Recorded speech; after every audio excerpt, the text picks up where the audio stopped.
darah petualang yang mengalir dari sang ibu.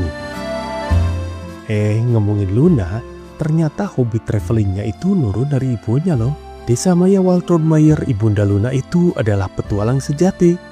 Bayangin aja, di usia 20 tahun beliau udah keliling Eropa.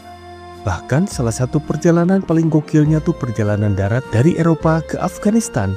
Dan yang lebih epik lagi, beliau sempat nebeng mobil orang asing. Ya ampun, jiwa petualang sejati banget kan? Nah, cerita kayak gini tuh bikin kita sadar kalau traveling itu gak cuma soal jalan-jalan. Mungkin buat Luna, traveling tuh cara dia buat belajar banyak hal baru dan melatih kemandirian. Apalagi dia sering banget solo traveling. Warga, pernah gak sih kamu nyobain solo traveling? Seru banget loh, kamu jadi lebih bebas eksplor tempat baru, lebih kenal diri sendiri, dan tentunya jadi punya banyak cerita buat dibagiin ke teman-teman. Kalau Luna aja bisa, kenapa kita enggak ya?